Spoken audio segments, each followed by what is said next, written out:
How are we doing, Sherry? Are we ready to start? Just now, we're done. We're good. We're good. Okay. All right, Bill. All right, we are streaming. We'll call this meeting July 13th, 2020 to order. Ms. Turner, if you take the roll call, please. Okay. Brandon? Here. Carpenter?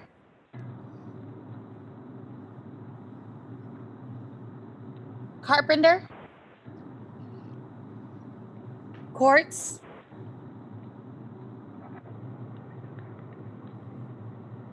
Can you guys hear me? I can hear you. We can hear Okay. you. Okay, I was. Because I'm not getting anyone's. Okay. Right, because Carpenter and Quartz should be on the line. Right. Do you want me to just continue? Yeah, go ahead. Okay. Seifert? Here. Khan? Here. Mandelaris? Here. Russell? Simpson? I thought she was on the line as well. She was, yeah. Okay, Young.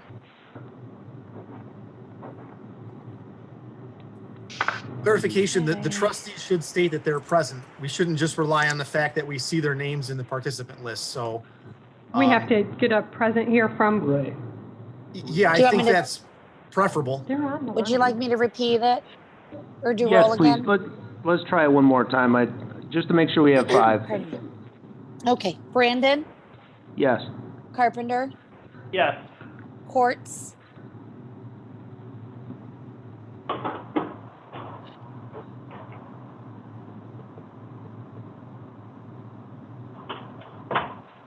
Kim, you there?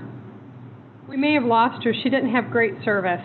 Okay, Seifert? Present. Khan? Present. Mandelaris? Present. Russell? Simpson? Young? Here. So that gives us 7, and as the others get their connection back, they can jump in. Okay. We'll move on. Moving on to the public address. We didn't have We anything. don't have any communications sent into the office. Moving to communication items, the GCERS annual report presented by Plant Moran. And Sherry, if you want to give Amanda control of the screen. I might just be able to share my screen. Do you want me to try that? I don't. Yeah. Oh, Amanda, you can share. Okay, let me see if I can. Yep. Okay. So I have the annual financial statements up on my screen. Can everybody see it okay? I'm going to make it a little bit larger. Yeah. Yes. Okay, great. Well, I appreciate the time and the opportunity to be here today just to present the results as of December 31st, 2019. I know that seems like ages ago given the pandemic that we're all living in, but I appreciate the time nonetheless. So a couple things that I want to cover today are certainly a few financial highlights 2019, along with the audit results and the opinions that we've issued along with those letters. And then certainly I'll open it up for questions. I certainly want to make sure we have time to answer all of those. First of all, I would like to thank the system, our main system contacts, certainly Jennifer and Crystal. I know you've spent time working with us, getting us through the audit. It was a fully remote audit. So what that means is we did not come out in the field at all due to the pandemic. So we had some unique challenges there, but like I said, Jennifer and Crystal were certainly all hands on deck, as well as everyone on their team. So we certainly appreciate your willingness to make that transition rather quickly, and it really allowed us to move through the audit as quickly as possible and as efficiently as possible. So thank you to your team. So like like I said, I'm want to just cover a few highlights here. I by no means want to cover all 49 pages of your financial statements, but I think there are a few things that are worth. So I'm going to start on page 13, which is actually Plant Moran's audit opinion, and that is what you have engaged Plant Moran to do, is to audit the financial statements of the system and issue an opinion on those statements. So these two pages, pages 13 and 14, will provide you that opinion. The rest of the 49 pages are the system's financial statements. So these two pages are really, ironically, the only two pages that are truly Plant Moran's. So I'm happy to report that we have issued what's considered an unmodified opinion, and that means that your financial statements are free from material misstatement. So that really is the highest level of assurance you can achieve. So that's great news there. One thing I did want to point out that makes your opinion just a little bit different than maybe some other local units, but very similar to other retirement systems such as yourself, is what's called an emphasis of matter paragraph. So you have what we refer to as harder to value or alternative investments. Audit and reporting standards indicate that we need to alert the reader that you do have investments that are harder to value, meaning they're not traded on a public stock exchange or an easily valued bond or something like that. So again, there's nothing abnormal for a retirement system such as to be invested in, these harder to value investments. It's very common. But again, it is something we just need to point out. So as of December 31st, 2019, about 42% of your net position was in these harder to value investments, such as limited partnerships and things like that. So again, nothing to alert you to. I just wanted to point that out as it is in your opinion letter. Moving on, like I said, I do want to cover just a few of the financial highlights from the year. So I'm gonna move along to what represents the income statement or the statement of changes in net position for the system. Again, this is just reporting the activity from 2019. So if we flash back to 2018, you may recall the results being a little bit different, but I'm here to report today good news. So the system did have an overall net increase here of almost $52 million. So that's really made up of a few components. First and foremost, your investments definitely returned and had better results than they did in 2018. So I think we can all remember December of 2018 and would prefer to go back there. So 2019 definitely saw better investment returns, which are here in your financial statements. A few other items, maybe not so much in your, but definitely to your employers, would be employer contributions increased just about $5 million in total. So what that means is your employers are definitely more focused on increasing their funding positions. As that occurs, you're going to see increased contributions into the system. And offsetting to that would be benefit payments or distributions out to current retirees. So the important thing here to know is that while most of the divisions participating in the system are closed, there are still some open ones. So you're going to continue to see payments to retirees increase as participants retire. So you're likely to see that number continue to increase in the short term. But again, that's kind of out of the board's control and more in the hands of those participants and how they're moving from active status to retired status. One thing that I'd like to commend the system on, one thing that is in your control is certainly controlling the admin costs.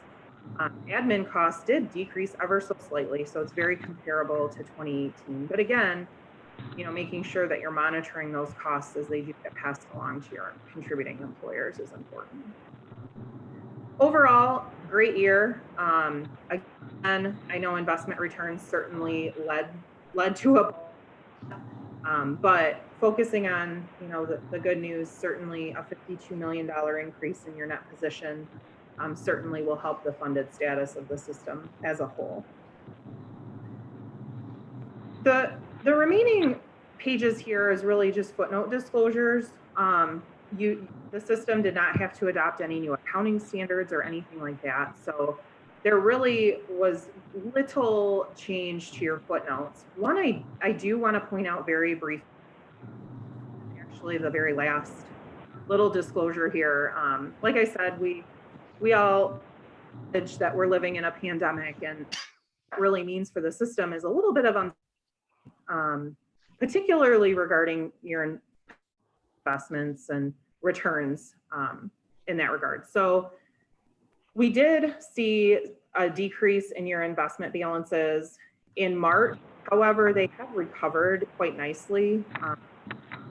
So as of our opinion date, that recovery was almost back to what the loss was due to the COVID pandemic. So I know that your team is certainly monitoring this, but we included a subsequent event disclosure just alerting the reader to the fact that some of the impact was certainly unknown as of the opinion date, but it has occurred nonetheless. So nothing to be alarmed about at this time. I think based on our conversations with management during our audit, most of your investment balances had recovered quite nicely.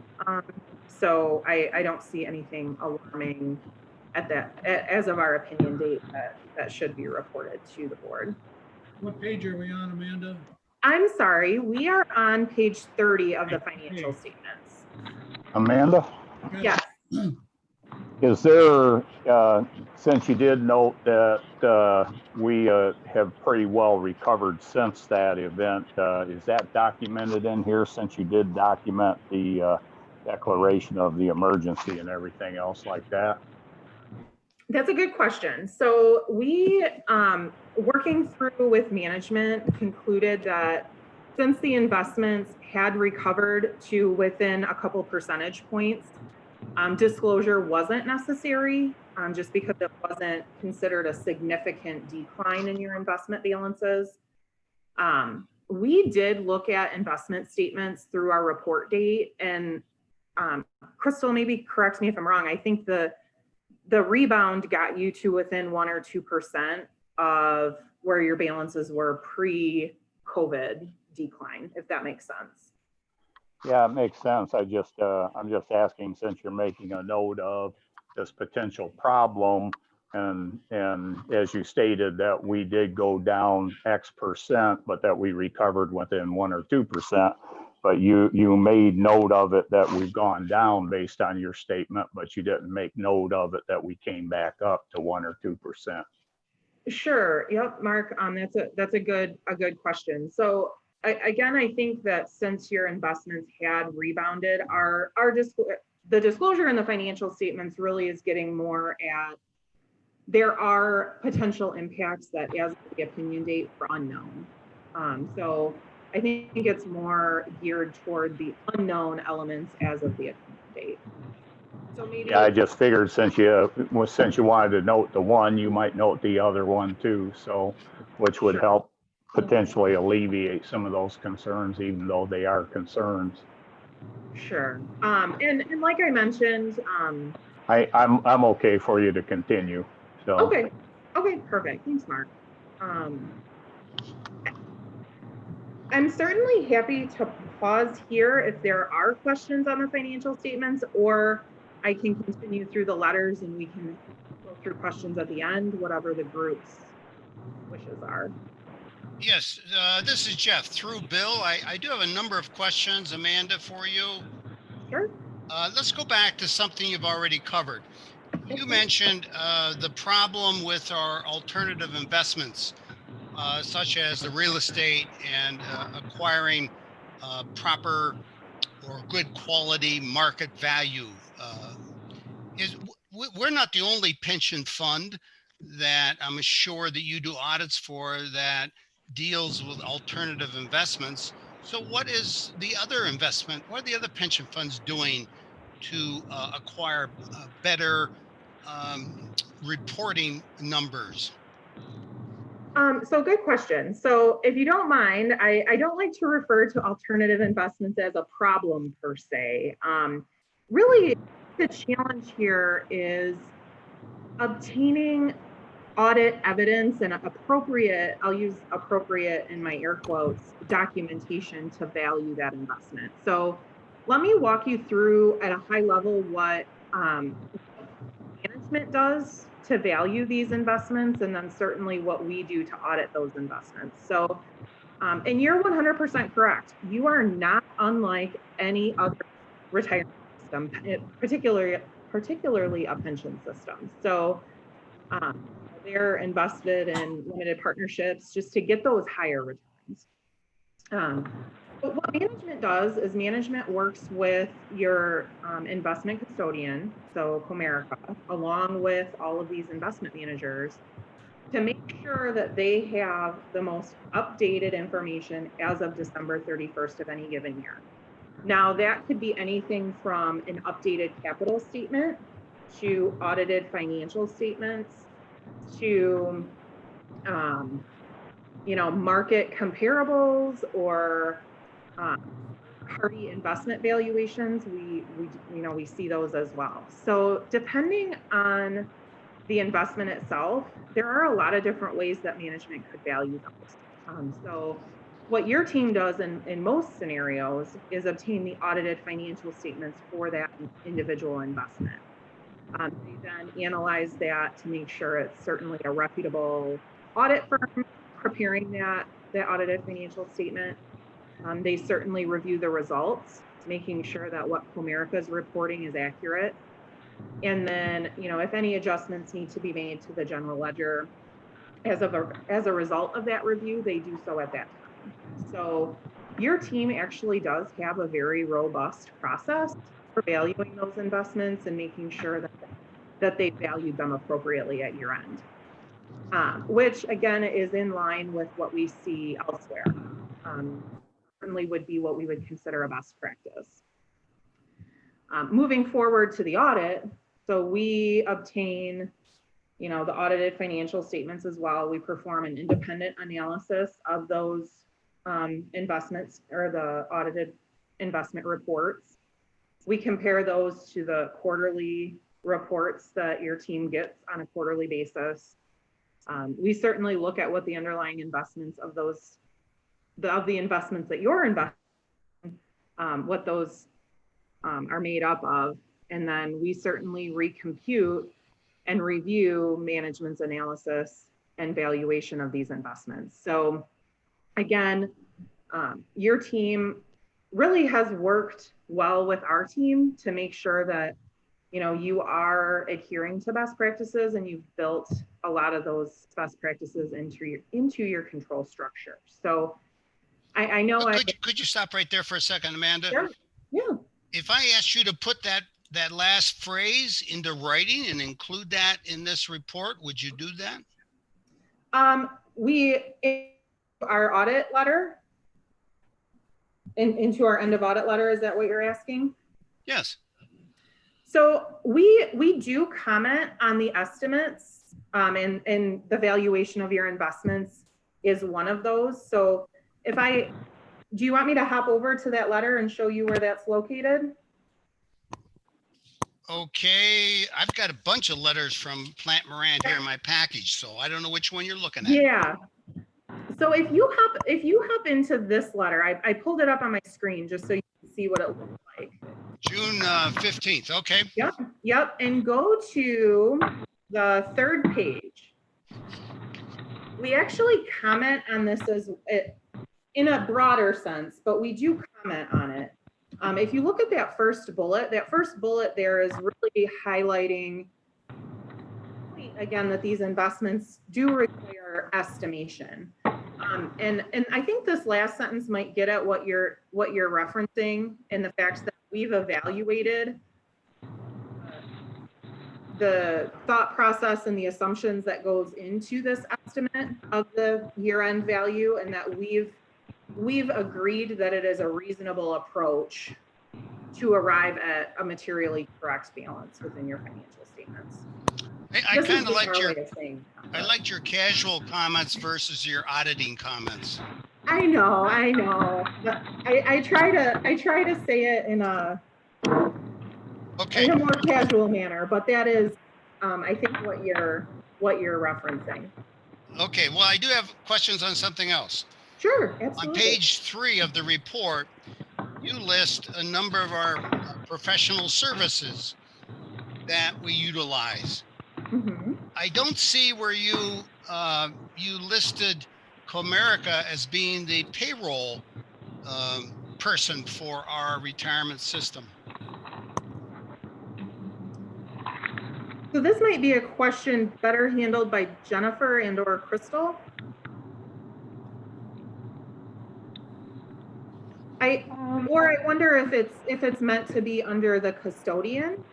Well, Does that make, the reason why I'm bringing Yes. this up is because in another of the letters that I have in front of me, there is some concerns that you've addressed about the payroll system. Oh, yes. It's on The page actual- 3 of a 3-page packet. Yeah, Yes. that's actually on the county's payroll system, not the Comerica system, but we use our payroll system to give Comerica information and to make the contributions over to GCERS. So with the new Paylocity system that we implemented at the beginning of October, that comment will go away next year. So Yes. these slightly negative comments I'm reading on page 3 about the payroll system and some of the deficiencies of it has, that's all part of the older county system that we no longer Yes. use? Is that what you're The saying? mainframe that, yep, we just transitioned from the mainframe system, and that didn't allow for any reports to be generated to see, you know, what employees were added or deleted or any payroll rate changes, things like that. So this has been there, geez, I don't know how many years on the audit side I saw that comment, but it's been there for a number of years. But yes, with the new Paylocity system, that will disappear from both the county's CAFR findings as well as the GCERS findings. Okay, because I was very concerned about that, but now I will put that away. Thank you. Okay. Yeah. So Excuse me, again, it's Deanna. May I interrupt real quick? I'm sorry. Was that Absolutely, Crystal that just spoke in Yeah. response? It Okay, Oh, yeah, sorry. no worries. Thank you. I just wanted to make sure I had it right. Yep. Thank So you. Crystal did steal all the words right out of my mouth on this item. So again, this was really just a limitation within, you know, the payroll related system at the county that did impact GCERS. So like Crystal mentioned with the transition to the new payroll system, we fully anticipate this is going to be a non-issue moving forward. But since it was in place during 2019, we were obligated to report that limitation to the board.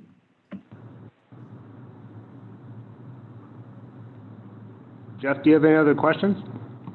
No, I thank you very much, Bill. All right.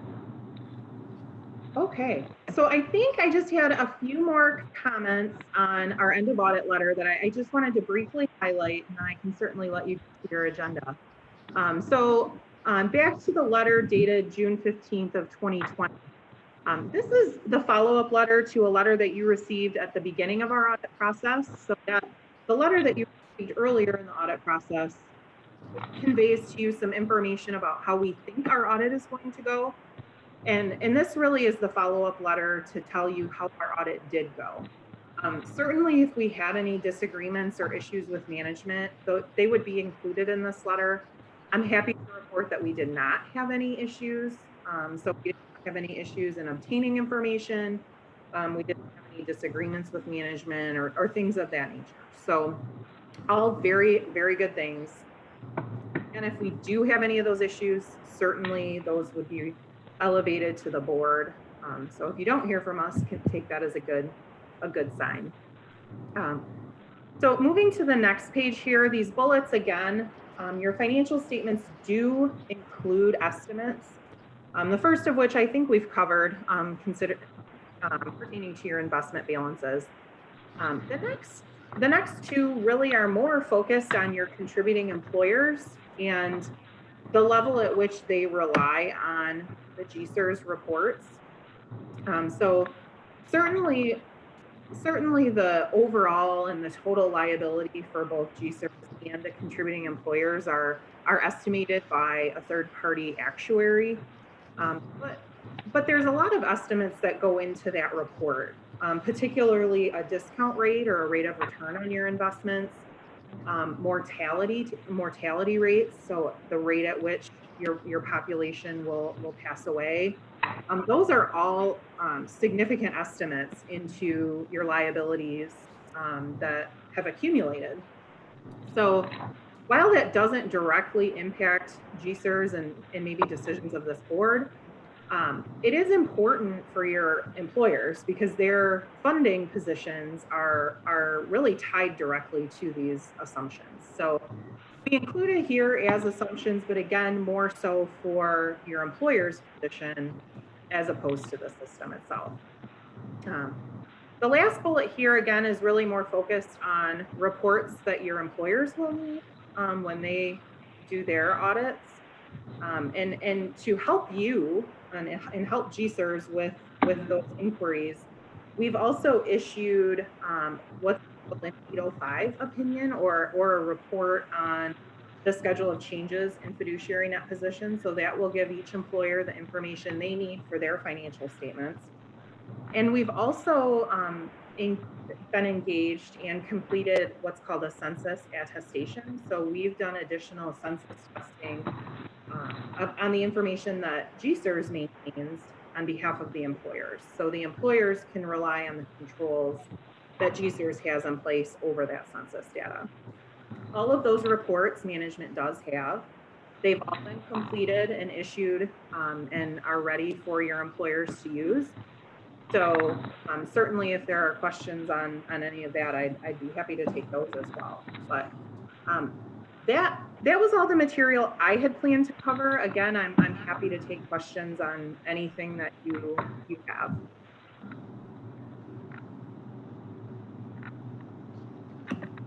Anyone on the board have any questions? Bill, may I ask a question? This is Yes, Chris. sir. You noted like 42% of the portfolio being a little bit harder to value. And I recognize that there are certain investments in there that I would say are hard to value, particularly real estate and the loans through Bloomfield.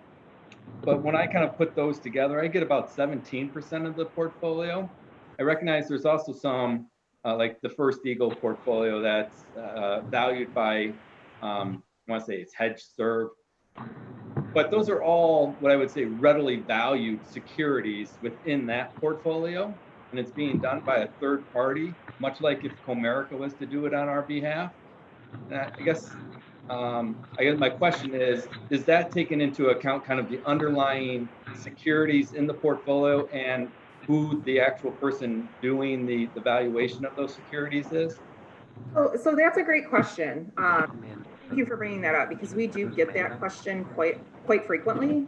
So it really is not a determination that's based upon the underlying investments of. So let's say you have you're invested in a hedge fund that the underlying investments are made up of common stocks. I don't know, I'm just throwing it out there as an example, but your investment is really in the hedge fund. So to answer your question, the underlying investments are not really factored into that analysis. So how that number is arrived at, if I could walk you through that, would be based on how the system measures the fair value of those investments. So there's different levels that those investments are assigned. And in the emphasis of matter, it's comprised of any level 3 investment or an investment that has what's considered an unobservable input, so not readily available. Any investment that's measured using the net asset value. So Chris, I think to your point, the short answer is it doesn't trickle down to the underlying investment level. It's just at the GCERS investment level. So what information is available at the investment level for that particular investment. I don't know if that answers your question, I but guess I just for a point of clarification for the trustees, it kind of suggests when you said that 42% that, you know, the portfolio is not all that liquid, when in actuality, as I said, probably about 17% is what I would say illiquid. The Sure. rest of that, roughly 35%, actually would be very liquid. It would be similar to investing in like a Vanguard mutual fund that's being held at Vanguard, not at Comerica, if that makes sense. So that Yeah. we can call up BlackRock and say, we want to liquidate our mid-cap index fund. And, you know, within a week, we have those assets back. The First Eagle is the other example, very liquid. And the underlying investments are very liquid. So there's no issue on liquidating from those managers. I just want to make sure that, you know, that's well understood by the trustees. Yeah, and that is a good point. And and Chris, I think to your broader point, I think there's some, you know, some differences in how, from an accounting perspective and reporting, these investments are classified. But I do, to your point on liquidity, I like this disclosure, which is on page 29 of the financial statements. It does point out what the liquidity, you know, what the time periods on some of that liquidity is, just related to particularly investments valued at net asset value. So Chris, to your point, you're right. Not all of that 47% comes with, you know, liquidity restrictions. So you're very 100% correct. Unfortunately, it's just some GASB requirements there. You know, I just, as I said, sometimes I think it's a little misleading when, you know, the trustees might walk away thinking, wow, you know, we have a lot of money that's tied up for a very long time, and that's not the case. That's all. Sure. I wanted to make sure everyone understood. Yes, thank you. Through Bill to Chris. Chris, I want to thank you for bringing that up. I was going to save that question for when you were up, but you beat me to it. To Amanda, you were very precise with this 42% issue. So therefore, you must have somewhere in your notes all of the investment managers that constitute the 42%. Can we get a copy of that? Sure. I actually, Thank yeah, we can provide that. I also think management can provide that as well. Yeah, I was going to say, this is Crystal. We do have a copy because we come up with audit work papers for the auditors to use for those disclosures, and then they audit them. So we can also provide that. Well, I'd like to see that at our next meeting and then sit with Chris and talk about the liquidity issue. Mr. Chair, Yes, sir. Go ahead, Mark. following up on what Jeff was asking, since I wasn't here last year, has this, is there a dramatic change over what happened last year? And was this also reported as a 42 percentile last year also? I don't remember it being an issue last year. Jeff, do you? No, I don't, which is, it perked my curiosity. The fact that it's being talked about means it's an issue. So I'm trying to resolve that. And I guess, could we go ahead and get some, you know, as Jeff had requested to have this at next month's meeting, and perhaps have somebody from the auditor's office to also be there to answer those questions. I understand Crystal does have a great expertise in that field, but she wasn't the auditor this time, so. And this is Amanda. I guess I just want to maybe back up for a second. So I didn't bring this item up because it's an issue. It just makes your opinion letter comparable to other pension systems, but unlike, you know, cities, and unlike, you know, cities, townships, villages, things like that. Just as a point of clarification, your audit report last year also included an emphasis of matter paragraph, and your percentage was 41% last year. So again, I don't bring this up because it's an issue, because it's 100% not an issue. It's just, you know, keeping an understanding that estimates are required in your financial statements for these particular investments. Again, there's no issues there, but I'm happy to participate. You know, if there are questions as you dig into these investment managers, certainly happy to answer any questions that arise from that conversation. And this is Crystal again. I think maybe there's some confusion too between the valuation side of it versus how liquid it is. I think there's, you know, something could be harder to value, but it could still be an investment that we can get cash from faster than other investments. So I think maybe we're getting confused on those two separate items, valuation versus liquidity. Okay, I don't want to downplay it, but just to summarize this, we don't have a concern that we need to be addressing here. This is basically just a 1% increase in our less than easy to value assets from last year? Okay. That is a correct statement. Okay. And maybe for a point of clarification, if it's all right, Bill, I think what they're noting is, and I'll use the BlackRock fund because I believe this is one that is included in that 42. So that investment, your BlackRock S&P 400, represents 400 stocks issued in the United States.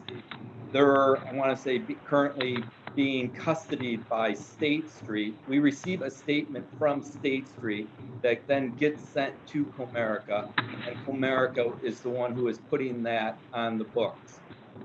Because we don't actually see those 400 securities in an account at Comerica, and we're receiving a statement from State Street instead, that's where they're listing this as difficult to value because they can't actually see those 400 securities without going through State Street and asking for basically an accounting of all of the investments at the fund level, and then trying to calculate what our share percentage of that fund is.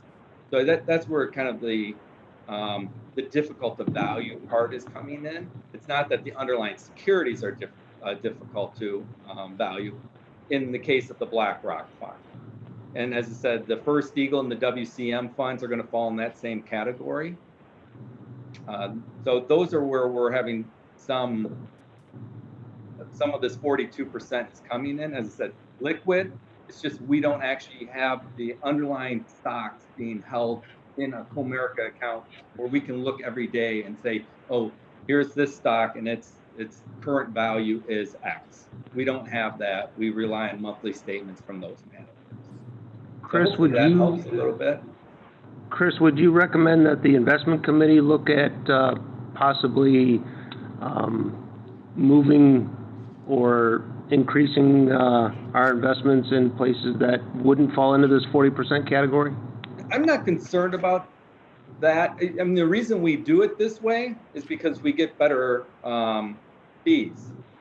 So if we want to raise the cost of doing business and having it so that that 42 drops down to 15, we could, but I'm not sure that really accomplishes the goal.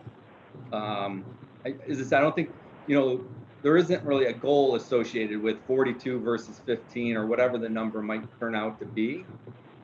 I'm always kind of focused on what's the net expense to the system, and if we can find a little cheaper way of doing it and getting the same performance and basically maintaining the same liquidity, that's what I'm for. Okay. I think as her point was 41, 42, it doesn't really matter. It's just an accounting, one of those things that you figure out accounting wise. You add up your credits, your debits, you put the number down on a page. In this case, when it's, it doesn't sound attractive because it says, hard to value assets. I don't think anyone likes the sound of that. It doesn't necessarily mean anything about liquidity or actually the underlying valuation approach, if that makes sense. Okay. Through Bill, yes, it does make sense. I appreciate that answer, Chris. But to Crystal or Amanda, I still would appreciate getting a list of the investment managers that fit into that 42% bracket. For my own curiosity. Two, I also want to make sure we're not in the get out of jail Bernie Madoff fund. And so it helped me. Thank you. Yep, I'll make sure I put that on the agenda next month, Jeff.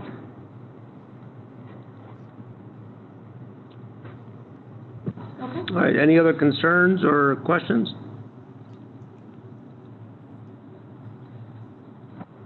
None, I'll thank Amanda, and believe Thank this you. is, it's on C2 no. I'll take a motion to accept and file the report. So moved. Young, Support, this is Tracy. Young and Tracy, any discussion? Ms. Turner, will you take a roll call, please? Okay. Brandon, Yes. Carpenter,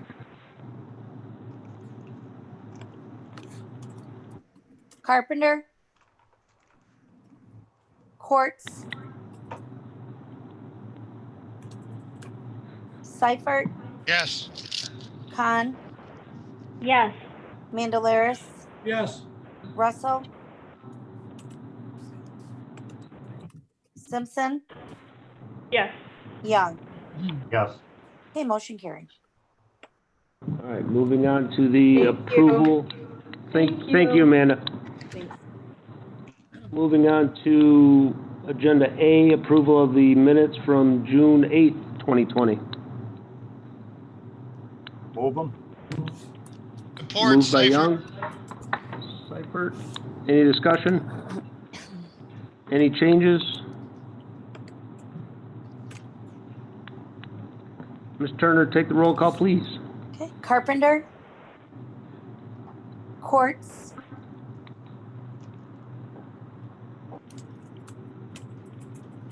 Seifert, Yes. Khan, Yes. Mandalaris, Yes. Russell, Simpson, Yes. Young, Yes. Brandon. Yes. Okay, motion carried. All right, I don't see anything under old business, new business, and co-market update from Chris. All right. Would you like me to share my screen, or is everyone good looking on their own? Is my screen not shared? Not right now. Oh, goodness, okay. Sherry? This is Star. I'm here. Okay, hi Star. My screen is not being shared. I don't see that you are sharing. Down at the bottom, there should be an option to share screen. I don't see anything Looks like a green folder. with like arrow in it. Yeah, we don't have a green folder here. Chris, go ahead and share your screen.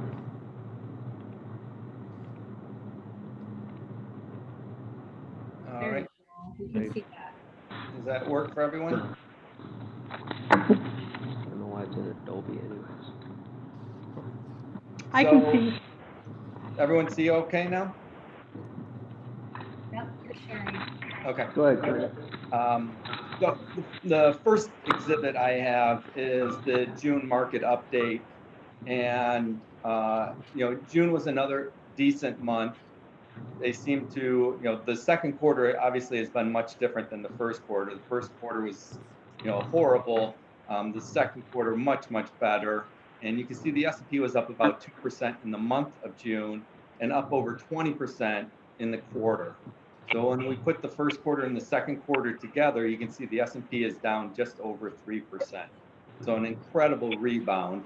And over the past 12 months, you can see that S&P 500 is actually up 7.5. The small and mid cap stocks have not kept pace. So you can see for the month, the Russell 2000, those are your small cap stocks, actually did a little bit better. And for the quarter, both of them did better than the S&P 500, up about 25%. But when you go to the year-to-date column, you can see mid caps struggling. They're down 9, and small caps are down almost 13. And when we go out 12 months, you can see they're down 2% and 6.5% roughly. So, large caps have definitely been the better place to be, kind of longer term. Just as every time we've had kind of a pullback in the market, the mid cap and small cap stocks seem to fall a little bit further. And then when we try climbing out of those, they just never seem to kind of get back to where they started before the fall. And that's where we're seeing the big difference. And you can even see that in the 3 and the 5 year numbers where they're significantly underperforming the S&P 500. As in kind of, I would say the last couple of years, a consistent theme has been large cap growth over large cap value. And you can see that with those Russell 1000 growth value indexes. So that 2% that we saw from the S&P, you can see the growth side of those of large cap actually was up over 4%, and the value side was actually down about half of 1%. And you can see over the quarter, it gets quite a bit bigger, the gap between those. So just in the quarter, Russell 1000 growth up 27, almost 28, and Russell 1000 value up only 14, about half. And then when we go to the year-to-date number, you can see growth up 10 and value down 16. And that carries through for the 1 year, the 3 year, the 5 year. As I said, it has really been a growth market really without exception. There's been a couple pockets where we've seen value do a little bit better, but every time, a couple months go by with value doing a little bit better, then all of a sudden growth comes roaring back and takes the lead. On the fixed income side, we had another decent month in fixed income. So that US aggregate, you can see, was up just over half of 1%, bringing its full quarter up to almost 3%, and the year-to-date number just over 6%. And in the first quarter, the US aggregate was really driven by treasuries as everyone went to safety. In the second quarter, it's really been driven by corporate bonds, which is right underneath that US aggregate. You see US corporate investment grade up 2% for the month, and then up almost 9% for the quarter. Yet year to date, they're only up 5%. So they actually suffered about a 4% loss in the first quarter.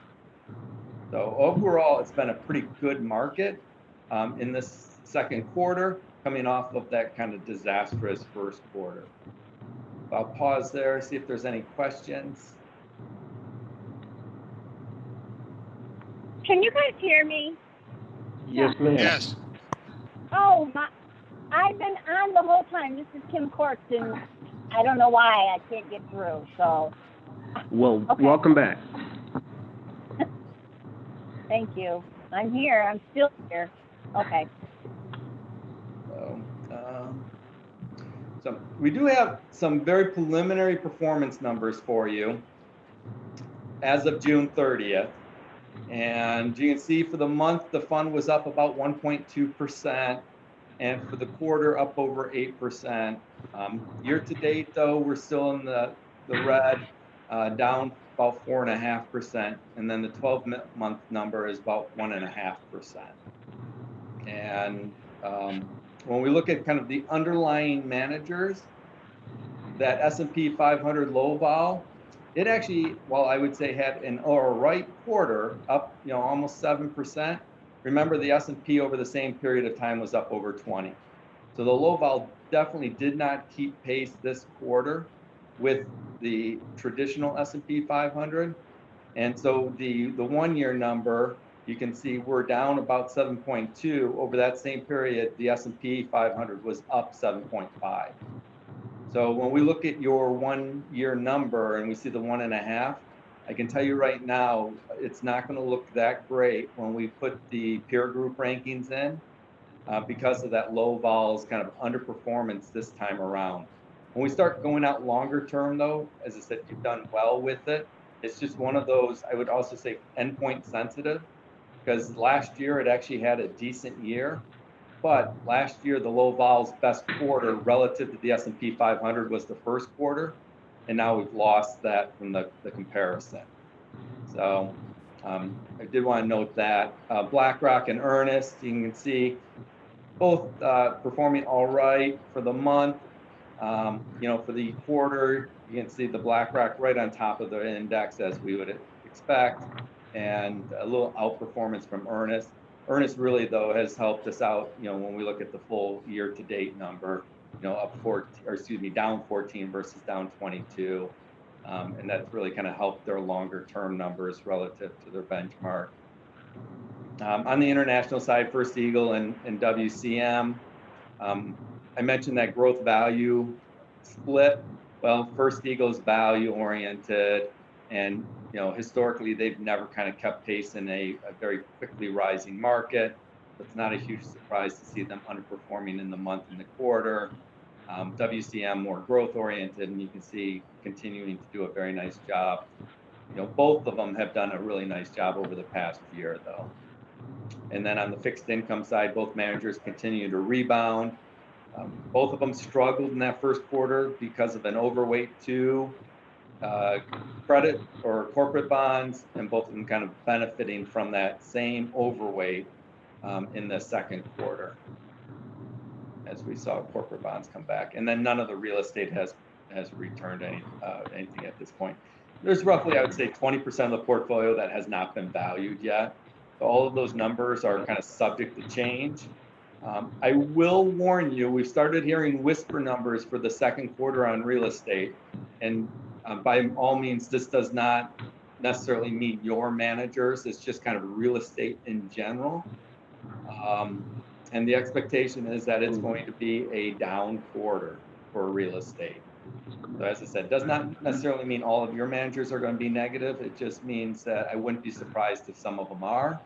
And as you kind of may recall from the last downturn, remember 2008, first quarter, and 2009 were the horrible time for U.S. equities. Real estate really took about a year or so after that to start factoring in kind of revalues for the asset class. And so real estate always is a lagging indicator. And so the expectation is with the downturn that we saw in the first quarter, the next 2 or 3 quarters might be a little bit more challenging on the real estate front. So as I said, very rough numbers at this point. Any questions there? All right. And then we do have some updated numbers for you on the total market value. And you can see we're actually up about another $2 million since the end of the quarter. And some of that, I would tell you, is really going to be equity market driven. The equity markets are up in July so far. It does still seem to be a pretty volatile market. So, one of the measures we use is called the VIX, V-I-X, and that's a measure of the implied volatility in the S&P 500. It's still, it's running about a 30, and historically the average is 20. The lower, the less volatile the market is, the higher the number, the more volatile it is. It's still running kind of on the high volatility side at this point. And, we see the market reacting with relatively large swings given kind of what's going on. You get a good employment number and the market seems to rebound sharply. You get a spike in cases or something like that, and then all of a sudden, the market sells off pretty strongly. And we expect that to kind of continue for the foreseeable future at this point, just based on all of the uncertainty out there. So, and then we do have Mackay and Sit teed up for distributions here in the coming months to pay benefits. And then I can already tell you WCM is kind of next on the list as we're a little bit overweight in international equity. So we'll use them more than likely for the fourth quarter's benefit payments. And I'll be happy to answer any questions. Through Bill to Chris, this is Jeff. Looking at your total there, you have $434 million. That's about almost 34 million less than what we had 12/31 of last year. So we're still down about 7%. Is that your understanding? Well, yes, but you also have to factor in, we're about 6 months into the year at this point, and your net cash flow is roughly a negative $25 million. So not all of that $30 million would be strictly market related. Half of that might be actually just distribution related. Okay, good answer. Good answer.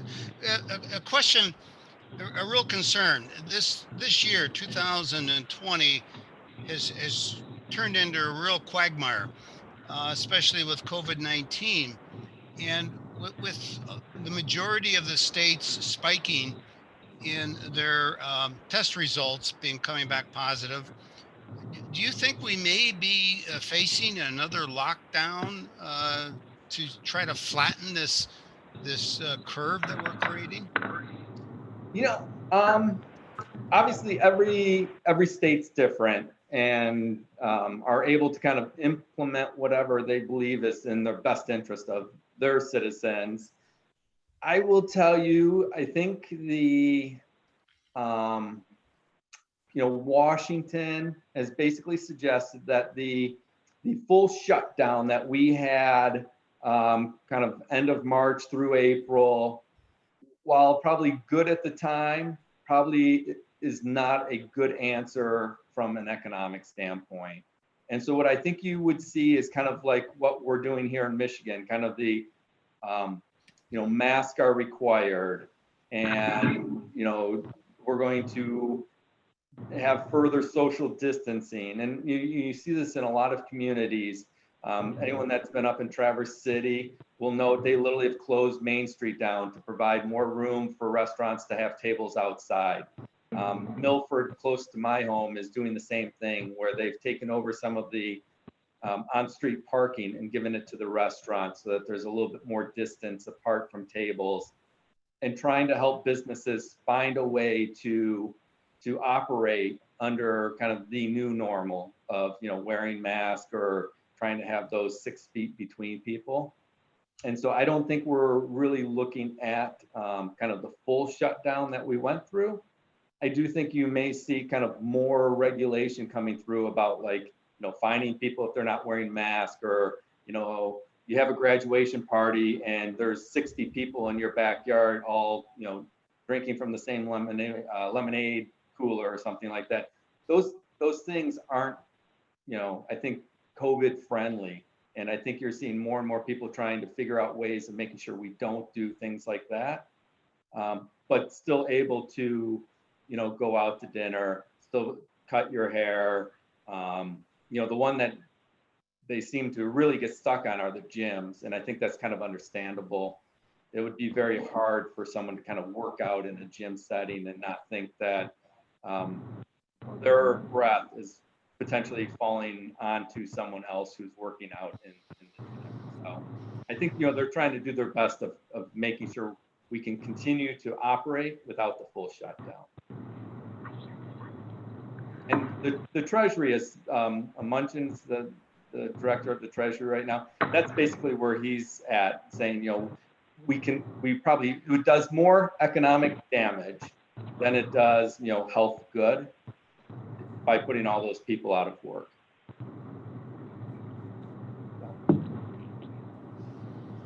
Thank you, Chris. That's a lot of insight for the investment consultant. Anyone else? Chris, I had a question about the uncommitted capital in real estate. Yes. It looks like we only need about our commitment. We only have about 8 million committed, and we're sitting on 18. Should we be moving that somewhere that's easier to account for, especially with a possible downturn in commercial real estate? So I will tell you, I actually think this is probably a good time to be looking at adding to that. That actually is one of the things I was going to kind of follow or finish off with is I've submitted a search on your behalf for value add real estate. And because we are about $18 million light in real estate right now, we do have a little uncommitted capital with Alliday and JCR. So you can see there's probably about $7 million that of that 18 that's probably committed. That said, I would expect, some of Alidate 3 to start coming back to us. Some of JCR 3 is going to start coming back to us. Some of that Phoenix money is going to continue to come back to us. So, that is a space where we're going to be continually looking to add managers because our other managers are going to be rolling off the list, just like Alidate 2 did, a couple months ago. So I would think maybe, August or so, we'll probably have an IC meeting to take a look at some of the candidates in that space. Okay. And then the only other kind of footnote I have for you, and I think the only person that probably cares about this is Jennifer, but in that, there's an old Western Asset Management account that you have kind of placed in Mackay's hands. There's, I want to say, $8,000 or so in it. I'll actually be having a meeting with Mackay and a group called IlliquidX and about selling one of the assets in there. I want to say it was like an Icelandic utility or something like that that went, it defaulted on the bonds, and we've been carrying them at literally hardly anything. Someone has approached us and wanted to buy them. And so we're going to be meeting with them tomorrow on a conference call. Okay. So. All right, anybody else have anything? If not, I'll entertain a motion to accept. No move. Jeff. Thank you. Thank you, Jeff. Second? Support, man. Second from John. Any discussion? Ms. Turner, take the roll. Okay. Quartz, Here, yes. Seifert, Yes. Khan, Yes. Mandelaris, Yes. Russell, Simpson, Yes. Young, Yes. Brandon, Yes. Carpenter. Motion carried. All right, moving on to C2, approve the recommended transfer of pension reserves.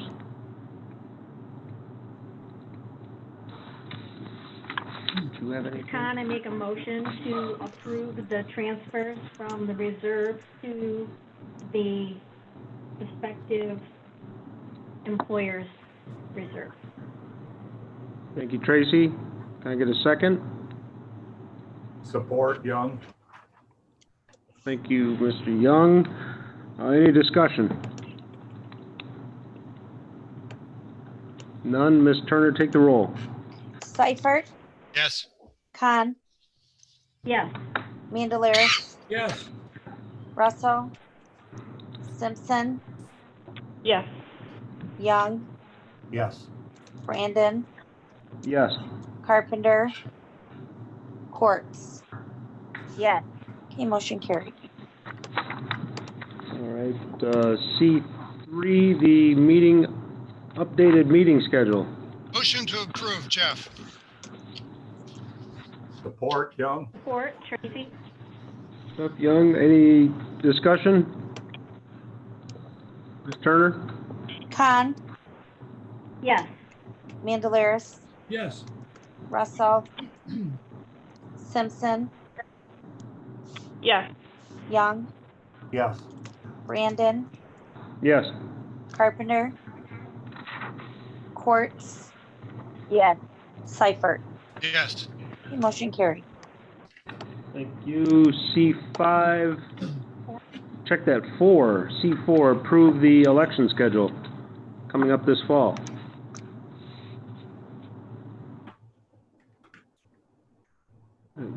Anyone on the board want to make the motion? I'll make a motion to approve, Jeff. Jeff and Court. Thank you. Any discussion? Ms. Turner? Mandelaris, Yes. Russell, Simpson, Yes. Young, Yes. Brandon, Yes. Carpenter, Quartz, Yes. Seifert, Yes. Khan. Yes. Okay, motion carried. All right, C5, the 2020 budget.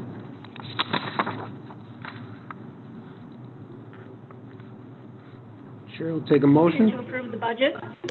Thank you, Ms. Khan.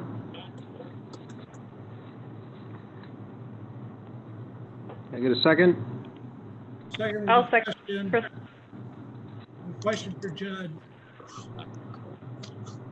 Go ahead, John. Yeah, Judd, can you answer the question I had in my email to you about the attorney fees? Yeah, I responded. Did you not get it? No. Okay, so that, when we do the schedule of expenditures, that's just for the month. That's not for the entire year or up to that point, it's just for that month, the previous month. So when I do July, it's for June. I believe Frank had some insight into the billing also for the quarter. So our office provides our invoices on a quarterly basis. So I guess it's on the next part, but the 9,000 or so is for Q1 2020, not the entire year or not just for the month of May. Well, the $40,000 is adequate for the year, proposed budget? I would think so. I mean, first quarter was about 95. Second quarter was a couple thousand less than that. I don't expect Q3 and Q4 to be that big, honestly. So I think 40,000 will cover you easily. Okay. Any other questions? We've got a motion and a second. I seconded it. All right. Thank you, John. Ms. Turner, take the roll. Okay, Russell, Simpson, Yes. Young, Yes. Brandon, Yes. Carpenter, Yes. Quartz, Numbers back. Yes.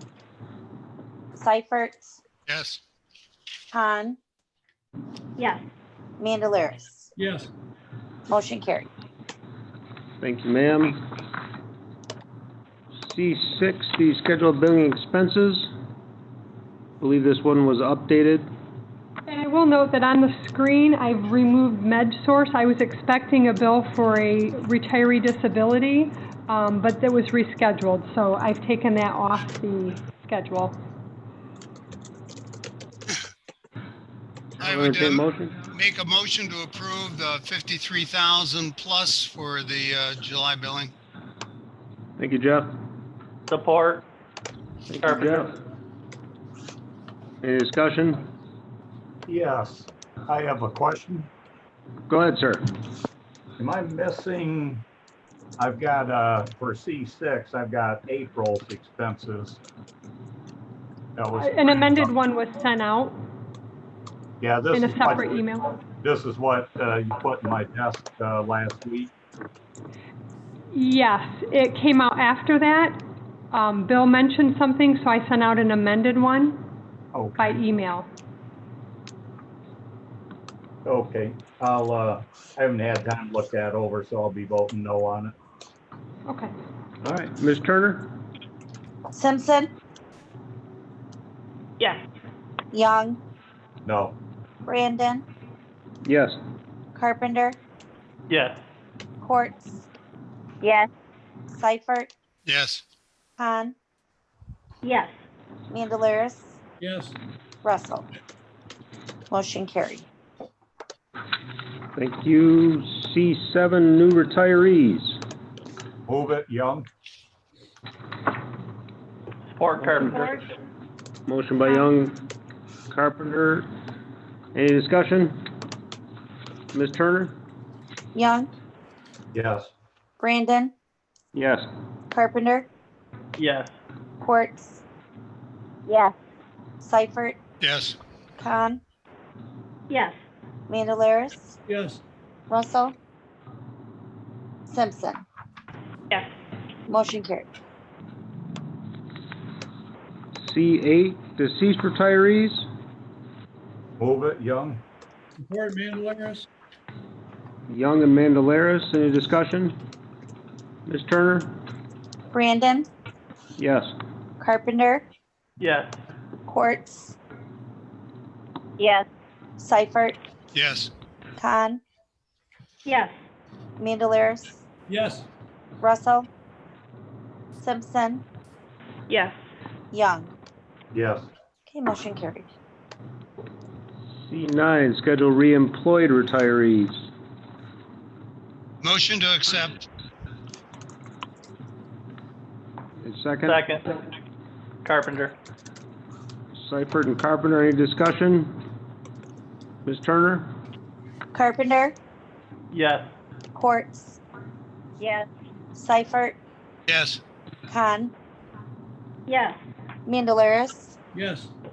Russell, Simpson, Yes. Young, Yes.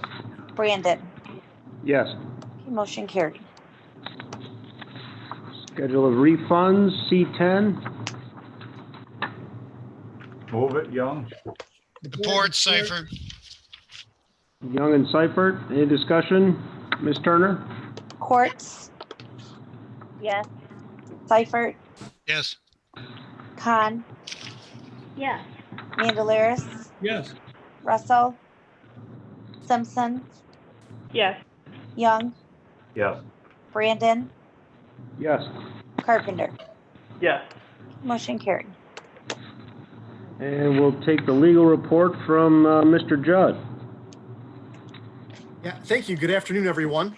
I will jump to report B first, which is your Robbins Geller report, because I know that David is on the line to speak to you about the Labaton report. Robbins Geller recommended no new cases this month. So that report is just receive and file. And unless you have any specific questions for me today about any legal issues, I will turn it over to David to talk about the report from Labaton.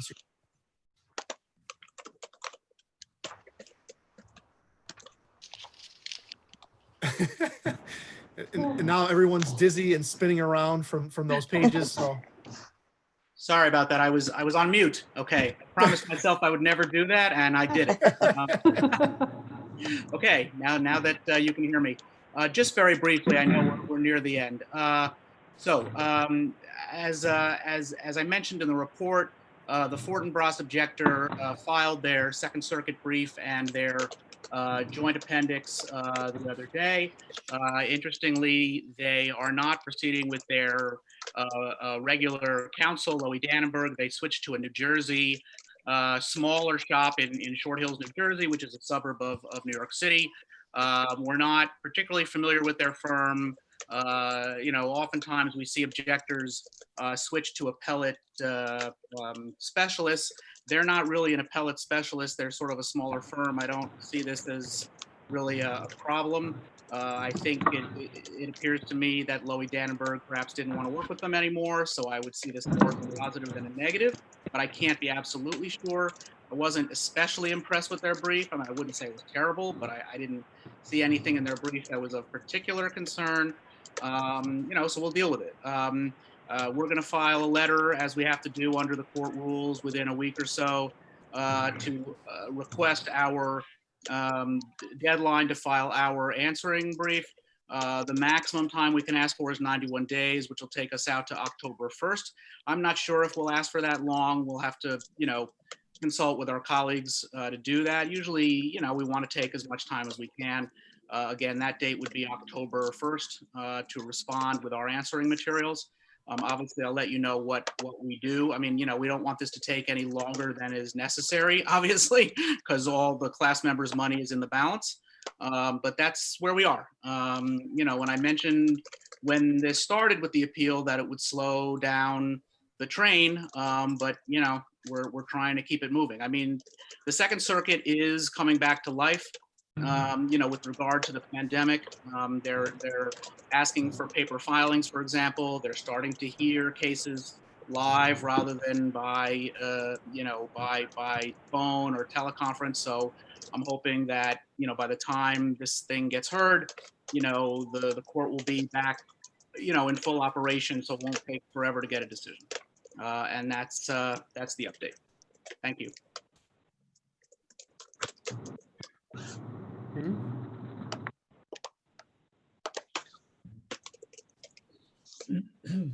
Any questions? I'm happy to respond. Anyone have anything for David? Thank you for being patient with us, sir. Of course.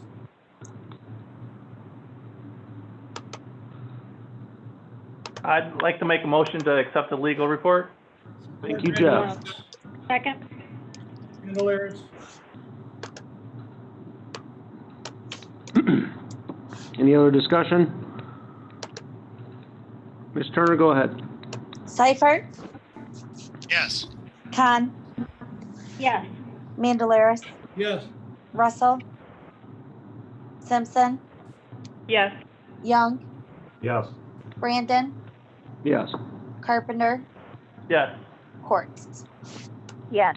Okay, motion carried. All right. Thank you, David, if you're still with us. Moving on the agenda to D, informational items. So we did send a letter to Comerica terminating the participation in the securities lending program that was discussed at the June board meeting. Chris, have you heard anything back from them on that? I have not. For my assumption, and I'll double check with Dan though, it was that it would literally only take a handful of days for us to be completely out. So, as I'll double check with him to make sure that's the case. Okay, perfect. All right. Also, the Board of Commissioners amended the retirement ordinance to include a 1% multiplier for the road commission employees hired after February of last year. And that amended ordinance is available online on the Retirement Commission page if anyone needs to see it for any reason. Other than that, we have conference attendees for MAPERS this fall. Mr. Judd, any news on whether or not that's still going to happen or get canceled? We are still cautiously optimistic. I spoke with the other attorneys in our office the other day about it, and we were encouraged to register for the conference if we were comfortable attending. So there will be at least a few of us, definitely the people who are on the agenda speaking will be there. A couple others maybe weren't so comfortable registering, but that's okay. So right now it's on, scheduled, ready to go, and optimistic that it'll still happen. All right. That's very optimistic of you. Thank you very much. Anyone have anything else? Bill, a question? Go ahead, sir. This is Jeff. The MAPERS conference, they're having it at the Grand Hotel. And if I remember correctly, the rooms that have held conferences in the past really aren't that conducive for good spacing, like 6-foot spacing. Have they looked at other sites possibly on Mackinac Island versus the Grand Hotel? From what I'm aware of, the registration hasn't been so great of a response yet. So I don't think that they're super worried about their spacing at this point. I know that I looked at an article recently about what the Grand Hotel in particular has done to alleviate some concerns about social distancing and sanitizing and so on. Certain tables in the dining room are just closed on certain nights, so people will have more space. The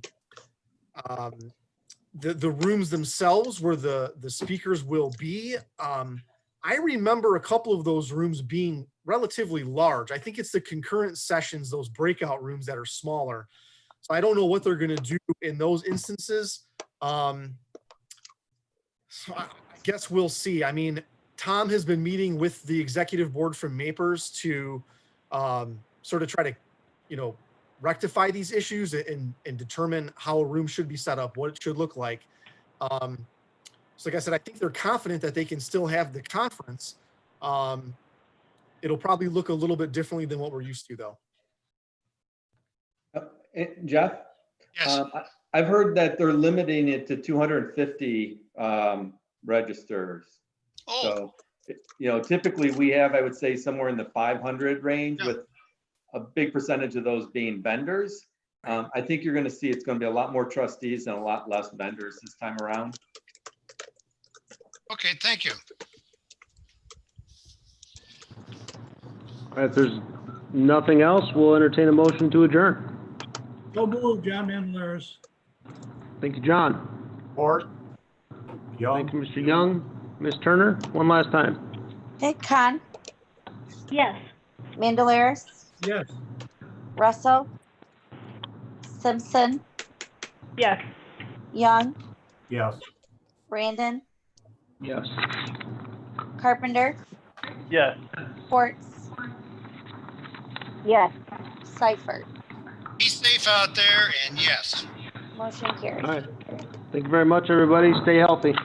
Thank you. Thank you. Bye. Thank you, everyone. Hope to see you soon. Thanks all. Same to everyone else. Bye.